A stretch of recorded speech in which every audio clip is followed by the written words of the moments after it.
Good evening, everyone. Welcome back to Real Reds Talk. This is your Monday night news show where me and Sam are going to be breaking down the utter dribble that Talksport have been putting out there in the media. Surprise, motherfuckers, Talksport doing their thing as they usually do.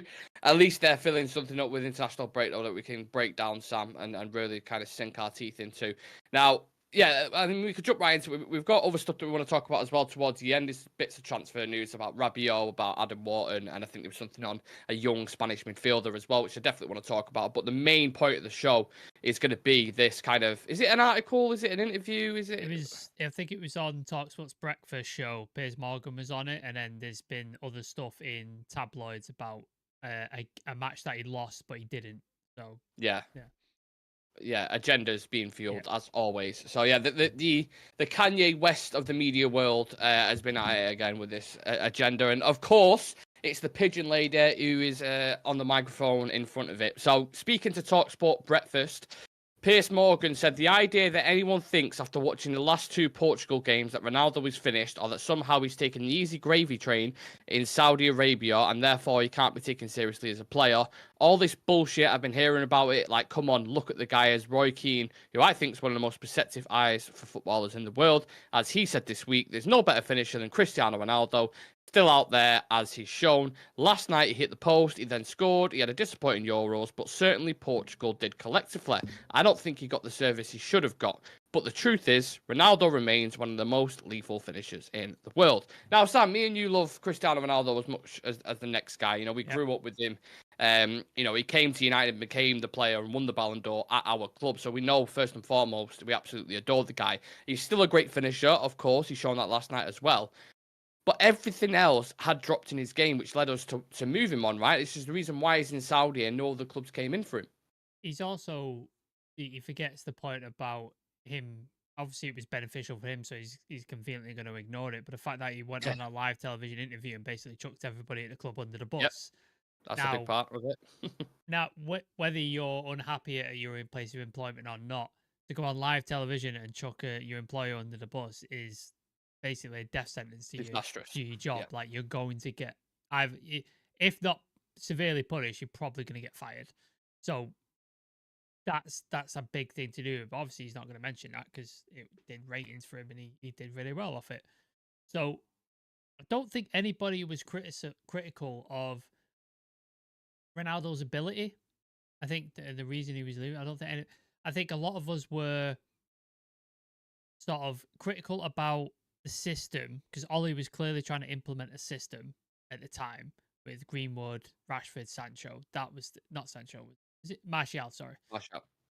He's trying to implement this system and it was doing well. Like, I think was it 20 goals and assists across like all comps for like each player or something ridiculous. Yeah, so each three had like, they was just behind Firmino, Mane, and Salah with like 56 goals and loads of assists as well. And then obviously Ronaldo fell out with Juve for whatever reason. He looked like he was on his way to City.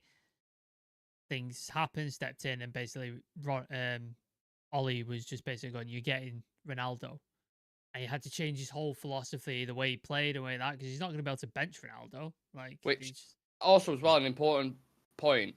You can't turn down the side if United fans would have found out that Ollie turned. I know sometimes managers have to be thick-skinned, don't they, Sam? Yeah. But to turn that down, it's almost impossible, isn't it? Yeah, like if you're gonna, do you want one of the best goal scorers of all time and a United legend, and you go United no, fans would kill him. Yeah, kill him. So, like, he was in a no-win situation, Yeah. and obviously you can't drop him because it's Ronaldo. And I think Ollie was trying to be peacemaker for players. I don't think he had that streak in him to go, I don't care who you are, you ain't playing. Like, he's not that guy, and obviously it went the way it did.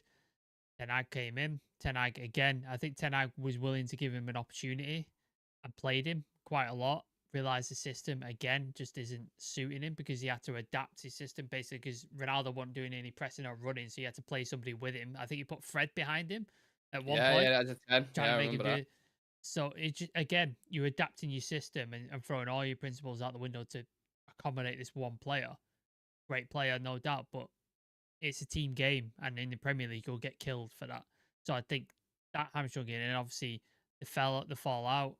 He then What was the first one? Was it Rayo Vallecano where he Yeah, visibly and kicked pre-season off? won it, and it was Yeah, just arguing with Ten Hag on the sideline, like, I'm doing this, I'm doing that, yeah, and Ten Hag being the stubborn manager that he is as well, it was one of those where it seemed like a really bad marriage straight from the start, didn't it? yeah. And then there was the second one where he left down the tunnel, didn't he? Chelsea or Tottenham, was it? Maybe someone like that. Tottenham, One I of those think. two Yeah, Tottenham. clubs.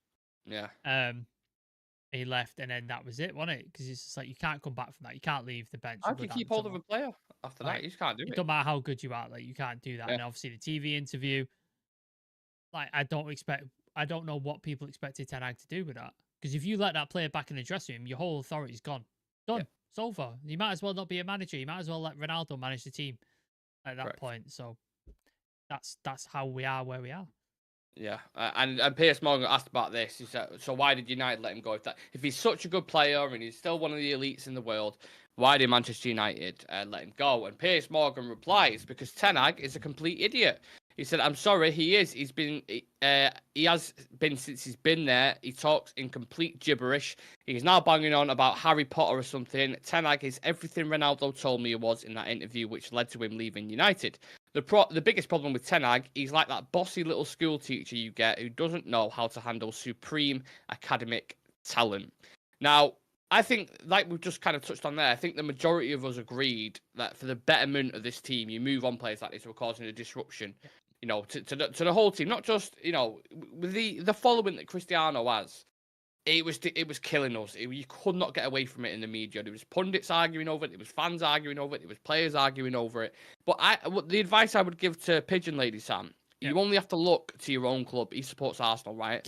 You've seen the situation that happened with Aubameyang. Yeah. Between him and Arteta, moved him on. Yeah, he might have still been an okay player. He moved to Marseille, did bits, whatever it is. I don't know. I don't follow his career. But it was just, I think any logical manager would have made that decision. Would he not? Yeah, like I said, you can't allow a player to dictate how the club is run and where it goes and how we play and who starts and who doesn't. Like, Yep. it's just not acceptable. Now, obviously, Ronaldo is, if not the greatest player of all time, he's in the top two after Lionel Messi. Like, argue among yourselves who you think is better. Who you would like. That's the whole fucking show in itself, isn't it? Argue amongst yourselves, like you want. But even at that level, you cannot come into a team and just go and dictate things because that upsets the entire dynamic. Because then other players, maybe like Rashford and Sancho, go, "Well, he's picking the team and he's doing this. I've done things for this club. Like, well, I should be getting this." And it just unravels and it just causes complete and utter chaos. And then, especially at a club like Manchester United, where things are heavily reported on, heavily criticised, and gone through with a fine tooth comb, it's just adding up and you just get more pressure put on the manager, more pressure put on the club, more pressure put on the players. It doesn't benefit anybody except the player who's trying to control things. So you have to benefit people. You have to benefit the many, not the few. That's the idea. And Piers Morgan knows exactly what he's doing. His whole career, whether it's been tabloid newspapers, whether it's been TV, radio, whatever it is, his sole main focus is always to be the one that's being spoken about, or always the one to have eyeballs on him, or always to be the one trending in the news, whatever it is. So associating his name and always publicly backing someone like Cristiano Ronaldo, who, let's be honest, is probably the biggest social media juggernaut on the planet. Whether he's talking about him, whether he's sat with him, he knows that's always going to be beneficial numbers wise. So he'll back him. You could be probably speaking to him about fucking, bacon or bread or something like that, and he'll start talking about him. He just has this fixed kind of motive. He'll still be doing it when he's 42, 43, 44. And I've never seen an Arsenal fan gag at a United player so much in my life. It's unbelievable. He's also, if you go back into his past, I'm trying to find the article itself, but he spoke about Ronaldo at United and he criticised him multiple times, went for him, criticised him. I think it was after the Rooney thing, I believe, with the wink and stuff like that.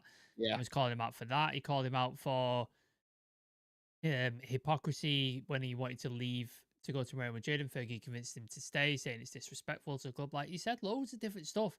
And he turns on a dime and goes, "Oh yeah, but now I'm backing him," which just shows his credibility is lacking, and he has zero credibility, and he just doesn't back anything he says. He goes with what's popular, or what's going to cause friction and get clicks and entertainment, and we're talking about it, so it's obviously working.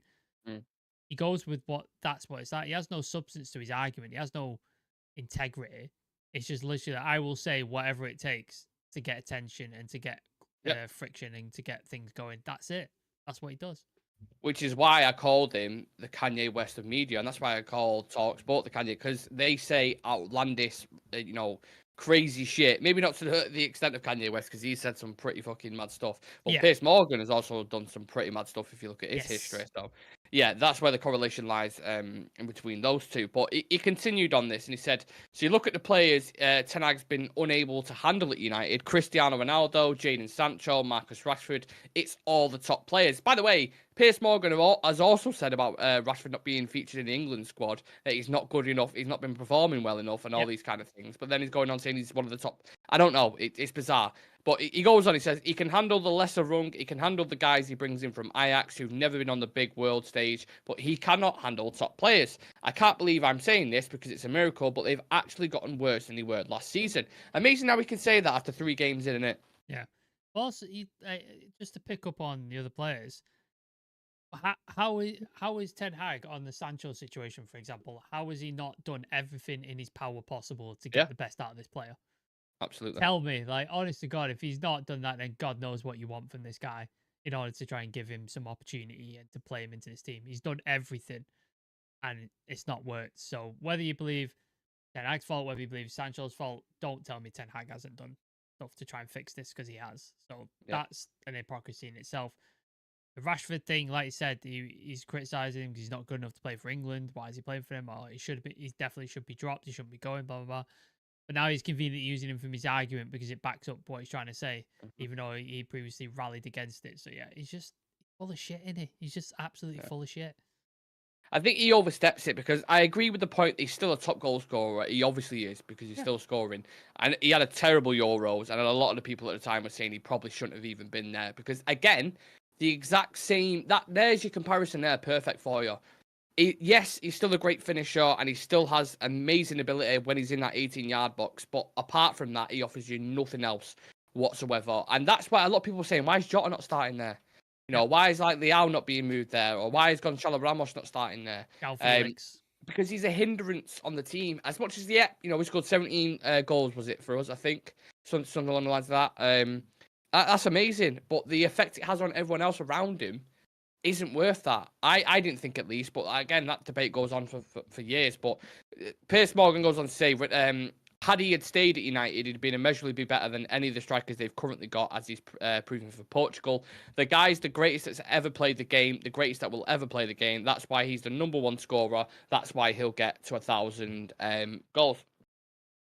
If he was still a quality addition, Sam, he'd still be playing in the Premier League week in, week out. There would have been someone who took a chance on him, wouldn't there? When he left United, why did nobody come in for him? No one. Not a single club in Europe came in for him. No. Or if they did, he didn't want to go. So either they didn't pay him enough, or they, at the same thing, they were saying, look, you can come in, but you're not going to pay. You're not going to start every game. You're not going to be the man. So obviously one of the two. So I'm going to assume it's payment, because he's gone to Saudi and he's on God knows what. I imagine he's on a shit ton of money, because if Ivan Toney's getting what? He's getting like $1 million a week or something at this point?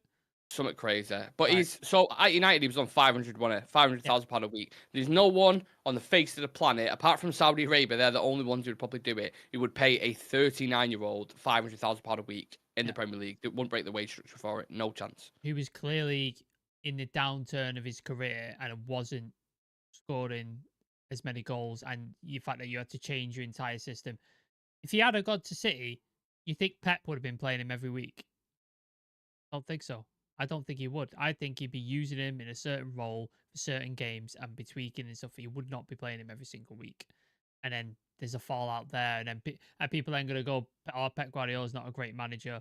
He's nothing. He's no good. You see Pep, even when Haaland scores 2 goals or a hat-trick, after the game, sometimes he'll still say, like, there's still stuff he needs to improve on in his game.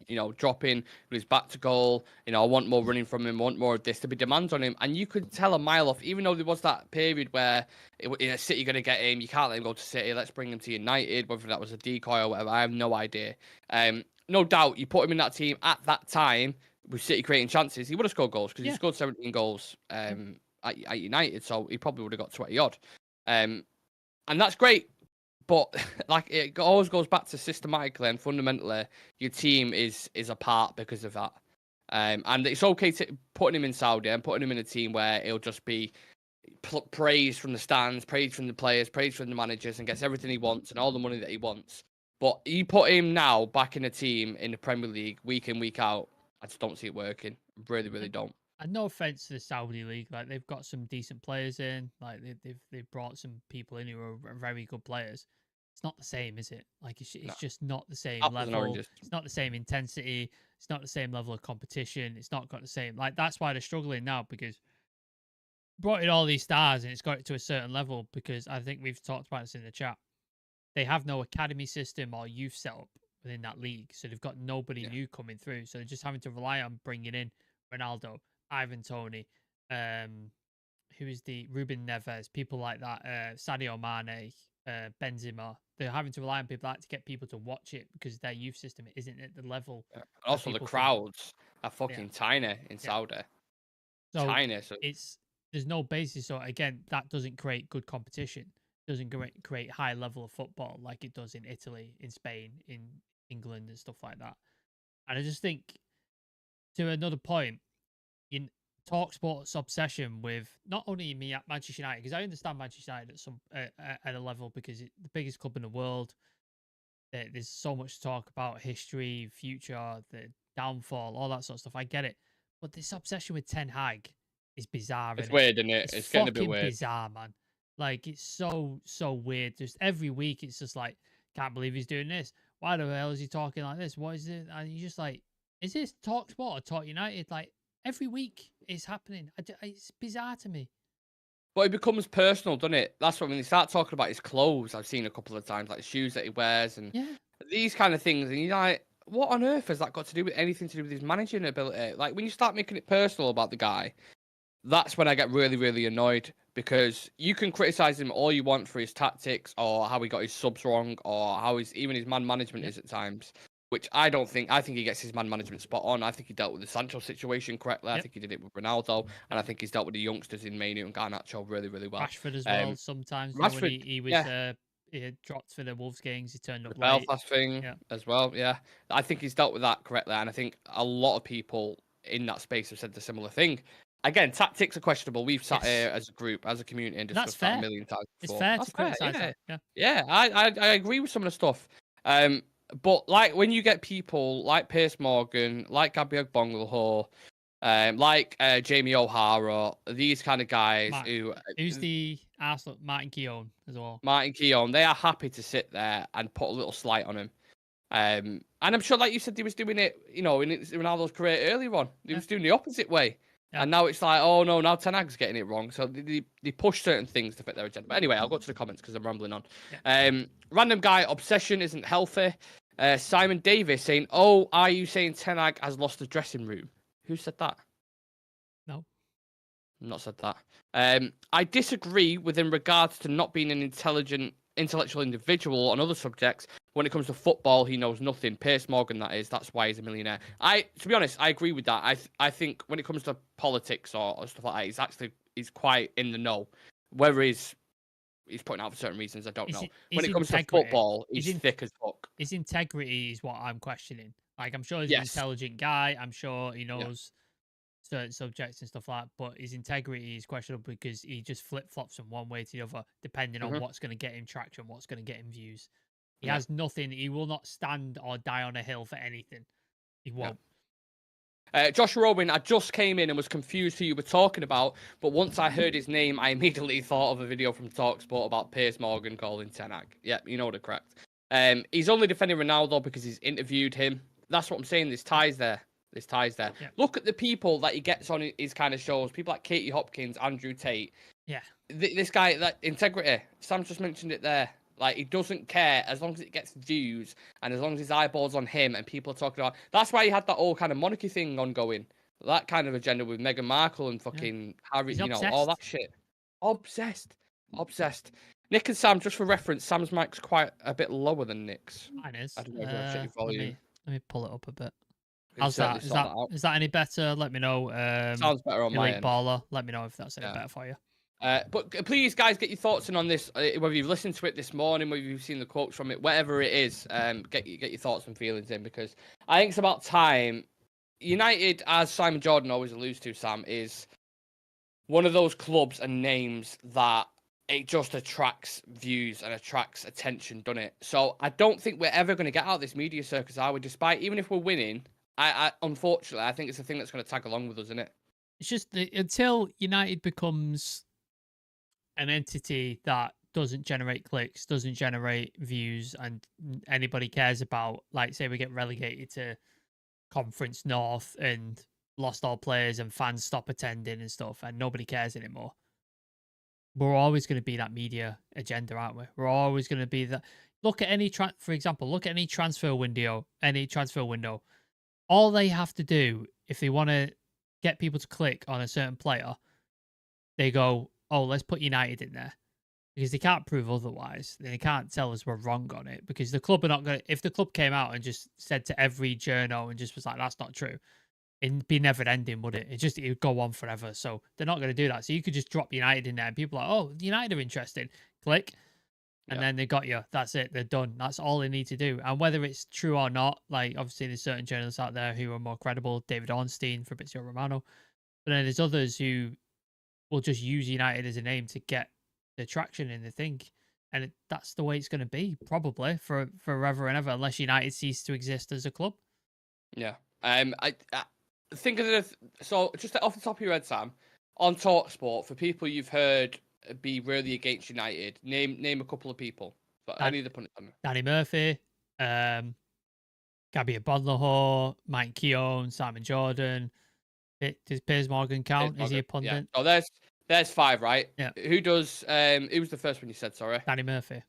Who did he play for? Liverpool. Yeah. Gabby Bonlaho. Villa. That's weird. Why is he obsessed with United? And he played for Villa. So I think it stems from when we beat him in the League Cup final. I think it was like 2011. We beat him 3-2 or 3-1 or something. And also you had the thing with Gary Neville. Do you remember we did the touch match? Yeah. On like on Sky Sports. So I think he's got a bee in his bonnet because of that. But you can go through. You can see why they recruit these kind of guys, not just specifically for United content, but when they do talk about United, it's like, let's get this guy on because we know there's going to be a bit of an undertone in whatever it is they're saying. Notice there's no United people on there either. None. And the one time they did it, by the way, Flex went on. I don't know if you saw the video. He fucking fought the corner as well, didn't he? Destroyed him completely about the lit and saying that we've been following him for years. And they don't bring people on like that usually because it makes them look stupid. But when they have Jim White, who's the most, I mean, I don't know if enabler is the right, I don't know what the right word is, but he sit there and he will just push and push and push and just be like, "Oh, Simon, he said this about you. What do you think? You're absolutely right, Simon." Like, it's just an echo chamber, isn't it? There's no opposition from like United people who support United or people who are into United. There's no opposition, no pushback. So it's just a pile on of just negative anti-United bollocks just constant. And nobody's in there going, "Can we look at it another way and maybe like see this?" There's nobody there to do that. And like you said, Flex was the only one, and he had to like run and fucking fight his corner because he had 4 other people just fucking gunning at him. And it's just, he did well as well, to be fair to the guy. Like, it did absolutely well. But that's the only time like it happens. Other than that, it's just anti-United bias every single week. That's why I can't. I watch a lot of content. Don't get it twisted. I listen to a lot of people just because I think knowledge is power, right? And when we're doing something like this, I like having that knowledge and I like hearing certain stories or backstories about a player or tactical things from back, whatever it is, right? I like listening to that kind of stuff. But Talksport is such filtered nonsense, isn't it? Like what they're bringing, it's more drama and school ground kind of shit rather than it is fucking actual, explaining what it is. Now, someone like Simon Jordan, I think, because he was an owner at Crystal Palace, a failed owner at that, but because he was, when he was talking about the takeover, for example, with United, I would probably listen to it because I think he probably knows what he's going on about, so that I will do. But I would probably go as far to say 80% of the shit on Talksport is filtered, unfiltered nonsense in it, just opinion-based crap that they spew out. It's uneducated as well because you got players like Danny Murphy, Gabby Bonlaho, people like that who've won nothing in their entire careers. They've won nothing, and they're talking about they don't have it in him to win trophies. They don't have it in to win it. How would you know? How the fuck would you know? Like, you've not won anything. You've won nothing in your career, and you're talking about mentality to win stuff. You've won nothing, my friend.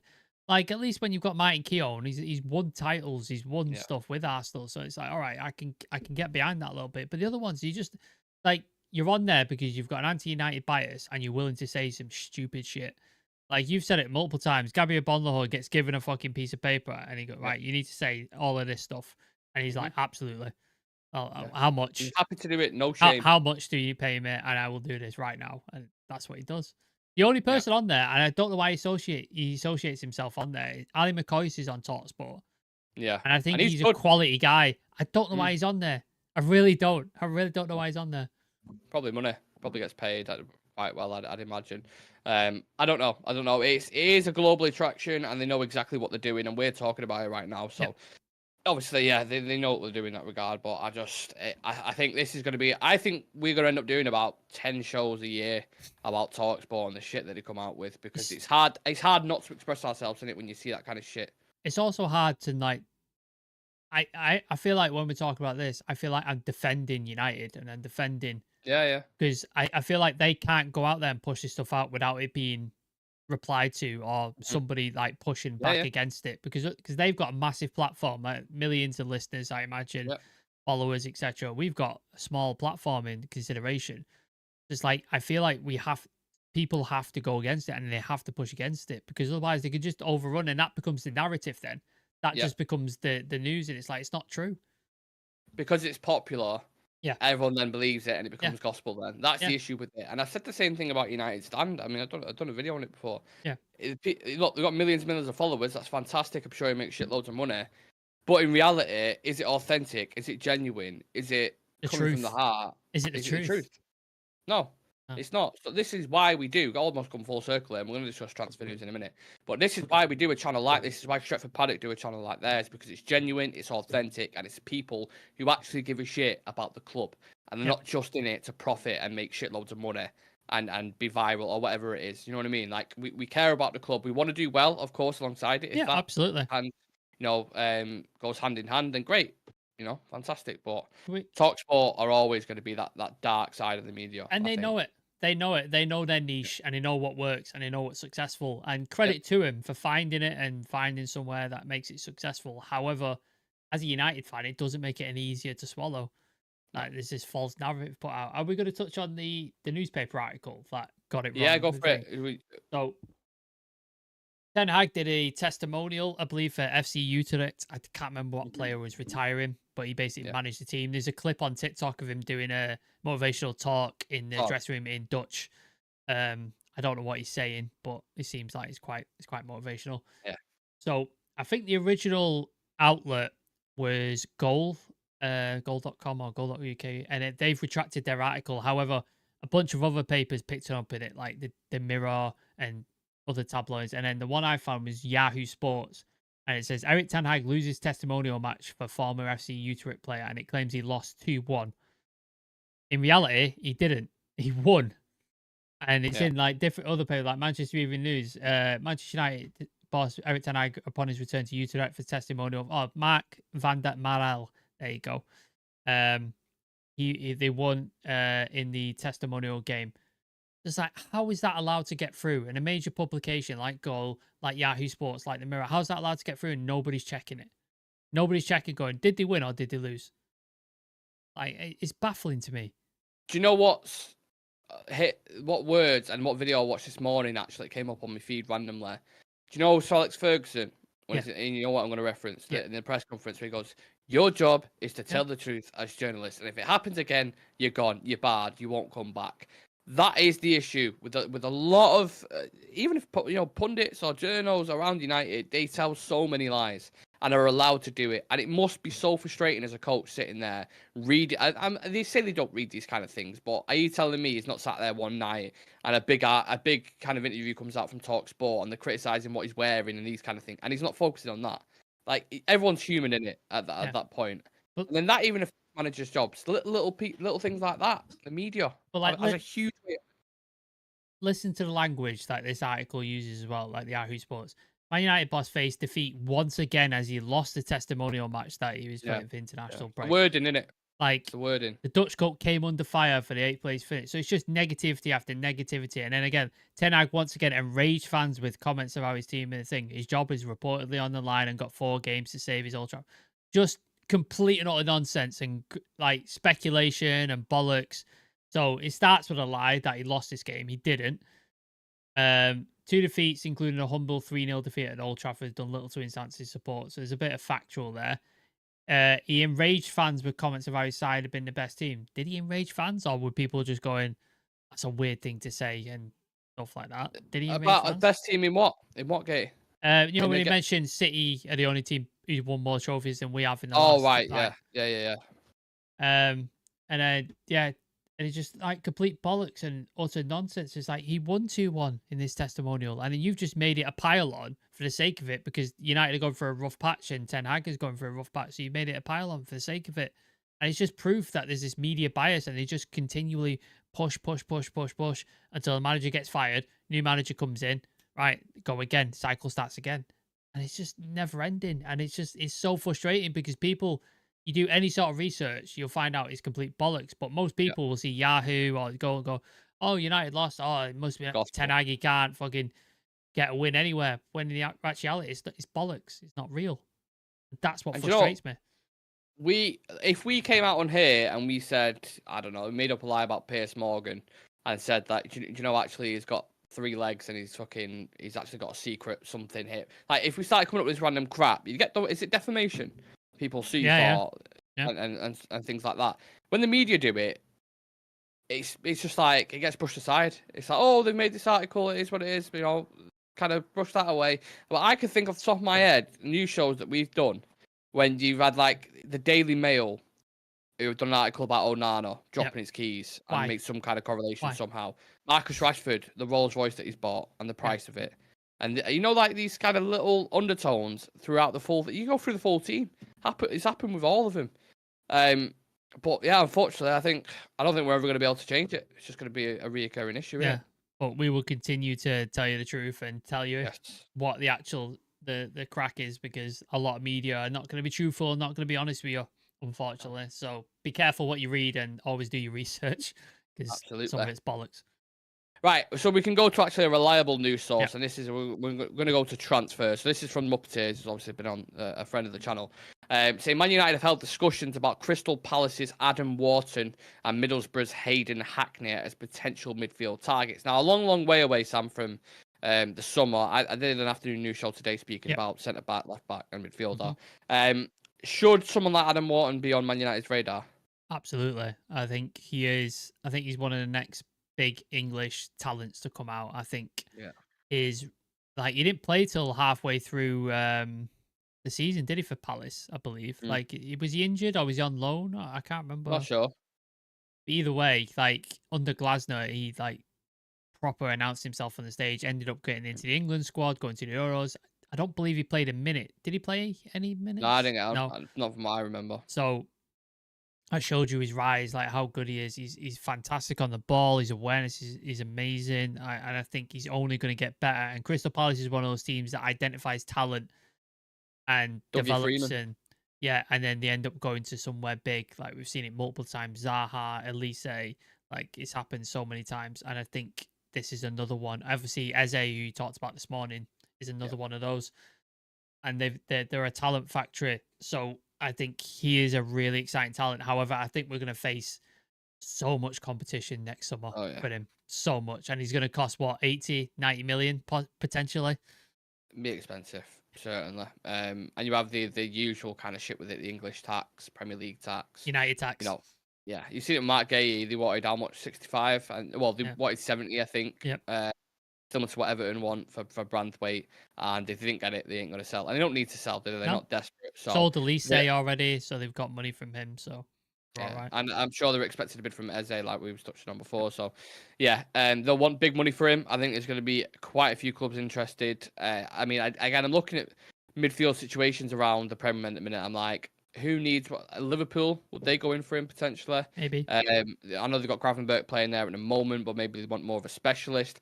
You know, how old's Rodri? I know he's probably going to win. Well, he's up for competition with the Ballon d'Or, but you know, are City going to end up looking at potential replacement Arsenal. for him? Are they going to replace Partey? Like, his Partey, Yeah, he's 31, exactly. 32. Are they maybe even thinking about And then it? you have other clubs in Europe who you're not even spoken about who will be definitely identifying him. So I think it's going to be a very tough market, and it kind of depends on where you finish in the season. You know, are you back in the Champions League? Are you winning trophies? That's something that's going to attract you. Are we looking like we're playing better and there's a system and there's development? Because United, if you look at United now, you're like, I don't want to go play in that. You don't want to be in that midfield, do you? No. That's the difference. Whereas you look at City, like, oh my god, they keep hold of the ball 90% of the time. They're creating shitloads of chances. You know, it's going to be a much more settled transition. So yeah, we'll keep an eye on that one. Obviously, Sam's a huge fan of the player, likewise with myself. We're also monitoring. There's the word, the famous word. Yep. Athletic club midfielder Payal Canales. Now, I don't think any of us could tell you anything about him, to be honest. I've never ever seen him, never watched him. But again, one of those players, Sam, that if it's a young gem or someone that's been scouted and they've done the due diligence, then, you know, happy days, right? Yeah, and Bilbao, again, another place where talent grows from and comes out of. And I love the way they operate. Like, they only get players in who are from that area or got heritage in the Bilbao area, the Basque area. So I love the way they operate. And obviously, one of my favorite players from there, Ander Herrera, like he came from Athletic Bilbao. So yeah, if this is a gem, obviously I'll have to do some research and have a look at him, what he's like and what he offers. But I think if we're identifying these young talents, these young gems, these players who've got raw potential but can develop into something, especially in the midfield position, because I think if you look at our midfield, like Casemiro, big question marks. Does he stay this summer? He's only going to get worse. Bruno's just reached 30. Decline's going to start soon. Kobbie Mainoo's 18, still 19, so he's still not like quite at his thing. Christian Eriksen's probably going to go next summer. So there's a bunch of different stuff, and it's like we need to start looking at rebuilding that. Start replacing and putting different. Scott McTominay's gone already. That midfield potentially needs rebuilding from ground up. I know you got Toby Collier coming through, but like players like Patrick Wharton, fucking Patrick. Every time I say Patrick, I don't know why. Adam Wharton and this Athletic Bilbao guy. So it's nice to see, man. I'm glad that we're looking at players like this and potential rebuild of this midfield. Yeah, sticking with the midfield. This coming out from the Daily Star. My God. Manchester United bosses are set to hold talks with Adrien Rabiot as Erik Ten Hag looks to strengthen his midfield options ahead of what will prove to be a long and demanding season. Now, correct me if I'm wrong, Sam. Aren't all transfer windows closed now? I think free agency is still open. Can you sign a player if it's a free agent? Free agent, yeah. Okay. Well, obviously that opens up possibilities then. So I was just going to rule that out as straight up nonsense because I was like, well, you can't sign him anyway. But if we can, should we be looking at this? I'm just like, depends on his wage, doesn't it? Depends on his wage. Because I saw a report he was asking for 4 million a year. I think so. I don't think that's too bad, is it? 250? What is he? 32, 33? How old is he? No, he's 29. Rabiot. 29. I think so. Let me double check. I'm pretty sure he's 29. As a report, I think I quote tweeted it. Hold on, let me find. 29, yeah. 29. 3rd of April, 95. He's younger than me, or just like a couple months older than me. Crazy. Let me find the tweet. Where is it? What tweet? What's it regarding? Here we go. Rabiot is still free agent. His representative demanding it's not even that bad actually. Demanding a €40 million package over 3 years. So 40 million over 3 years. So divided by 12, 24, 36. Okay, just don't come up and ask me. But what we talked about? What's that? So per year, 15 mil, 12.5. Yeah, 12.5 mil a year. Yeah, so that works out at 1 million a month. So 250 a week, roughly 200, 250 a week. Is that too much? Do you think? But because there isn't a transfer fee involved. Yeah. But then that's what I'm like. Do you pay 250 a week for a guy who's probably not going to last 2 or 3 years at the club? Oh, we're paying 250 a week for a guy to sit on the bench at a minute. And Mount. Well, but that's the previous regime's mistakes, isn't it? Like, this is Ineos. Like, I don't think. No, I'm not saying that's why they should do it, by the way. But I just mean like, I don't know. I get the wage thing. That's probably why Ineos won't do it. But I do think he's a quality player, and I do think he's a player that we can definitely use. So if you can please negotiate on that, and try get him down a bit because he says he's turned down other offers from Saudi, Turkey, wherever it is, and he wants to play. He still thinks he's got the elite ability to play for a club in in top 5 leagues. So you don't necessarily need to overly convince him. You just need to bring that wage down a little bit, and if you do that, I'd be open to it. If it's 150k a week, I think I'd be all right with that. I think 150k a week, 2-year deal plus 1. So if he does well, you can activate the 1. I'd be all right with that. I think that'd be a smart signing. He's not going to be your starter, but he can come in and he can offer that cover at an 8. He can offer that cover at 6. For France still. Yeah, like he's in the French team. He's very important to Didier Deschamps. So I think he could offer something. But again, the wage is the key thing. I would happily take him. If he came to United, I'd be happy with it. But as long as the wage and the financial package was right. Because people, a lot of the time, they turn their nose up, don't they, at older players. And I get it, because you look at Casemiro, we've been stung on that, and you can go through millions of players that we signed. But if it's 2-3 year contracts, you get the wage down, bringing him in, having that depth, because we know what this season's going to be like, the amount of fixtures and injuries that we get, and Mainoo looks burnt out as well, and he's 19 years old.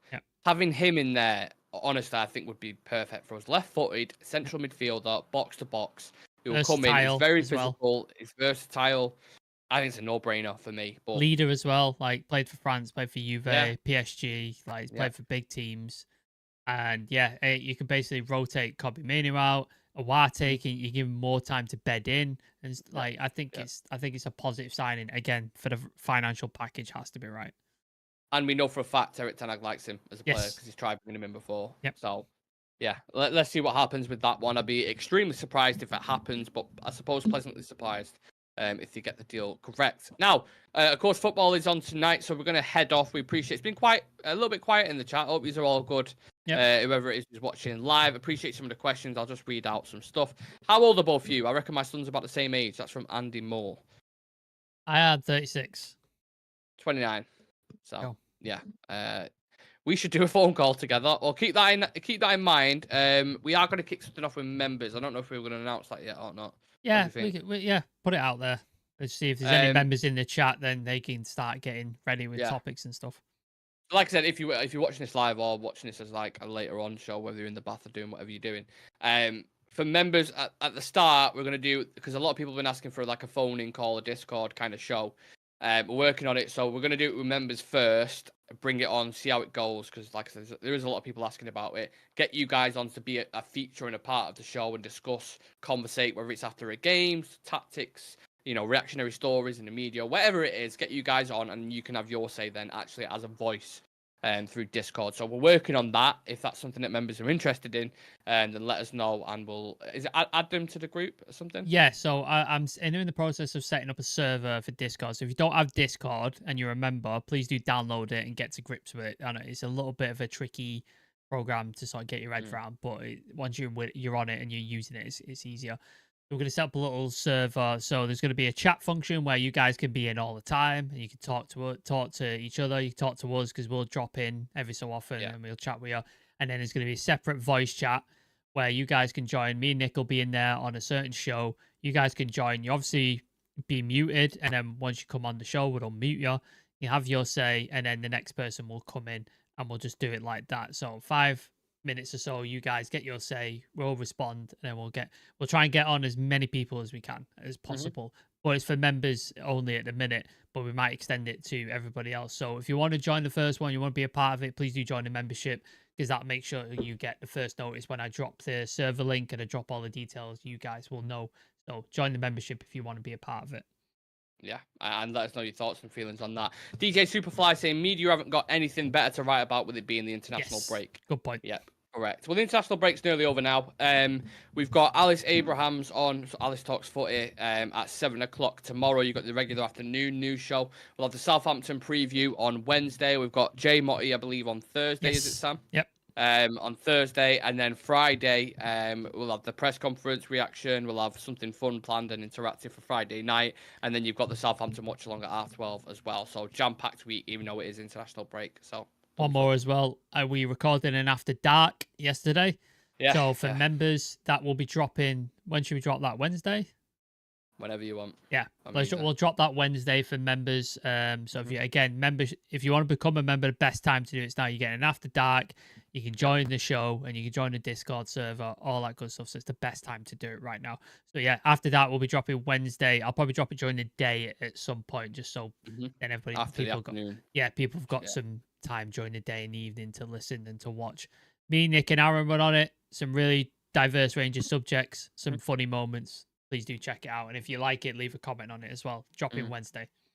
Yeah, what we're trying to do with the membership, even though it's like, I think it's like, what, £2-3 a month, we're trying to make it as valuable as possible, because a lot of other channels, they do memberships and they just do like one show a month or something like that. We're trying to do consistent week-on-week shows, offering different, diverse kind of content and other things. And fantasy football. Just trying to make it as fun and as give you guys as much back as we possibly can. So hopefully you guys appreciate it. And I think we can leave it at that, Sam. I think it's a good place to end the show. So thank you very much for everyone for tuning in.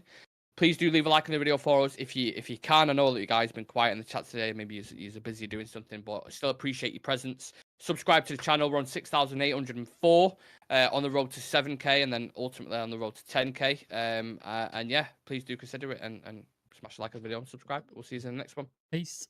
Peace.